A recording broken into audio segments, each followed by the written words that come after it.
વડોદરામાં મરહુમની અનોખી કોમી એકતાવાળા તાજિયા જે બહુચરાજી મંદિર ખાતે થાય છે ઠંડા સંસ્કારી નગરી વડોદરામાં છેલ્લા અઢી સદીથી વધુ સમયથી કોમી એકતા અને ધાર્મિક સૌહાર્દની અનોખી પરંપરા આજે પણ જીવંત છે। નાગરવાડા વિસ્તારમાં આવેલ હકીમવાડાના તાજિયાને બહુચરાજી માતાના મંદિરના મહંત દ્વારા પવિત્ર જળ ગુલાબની પાંખડીઓ અને અત્તરથી ઠંડક આપવામાં આવે છે। ત્યારબાદ શ્રીફળનો ભોગ ધરાવી તાજિયાને સરસિયા તળાવ લઈ જવામાં આવે છે। મહારાજા સયાજીરાવ ગાયકવાડ ત્રીજાના સમયથી ચાલતી આવતી આ પરંપરા વડોદરાની ગંગા જમુની સંસ્કૃતિનું જીવંત પ્રતીક બની છે। વડોદરામાં મરહુમ નિમિત્તે હકીમવાડાના તાજિયાની અનોખી પરંપરા વર્ષોથી જળવાઈ રહી છે।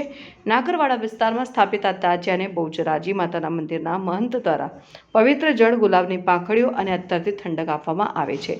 ત્યારબાદ શ્રીફળનો ભોગ અર્પણ કરી તાજિયાને સરસિયા તળાવ તરફ લઈ જવામાં આવે છે। મહારાજા સયાજીરાવ ગાયકવાડ ત્રીજાના સમયથી ચાલતી આ પરંપરા પણ અવિરત છે અને આ અનોખી વિધિ વડોદરાની ગંગા જમુની સંસ્કૃતિ, કોમી એકતા અને ધાર્મિક સૌહાર્દનું જીવન પ્રતીક બની સમગ્ર દેશને એકતાનો સંદેશો આપે છે।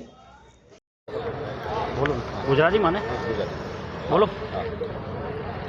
આજે મોહરમ છે। આ મોહરમના તાજિયા આજે 250 વર્ષથી અહીંયા ગાડી લઈને ઠંડા કરવામાં આવે છે। આ 250 વર્ષની પરંપરા છે।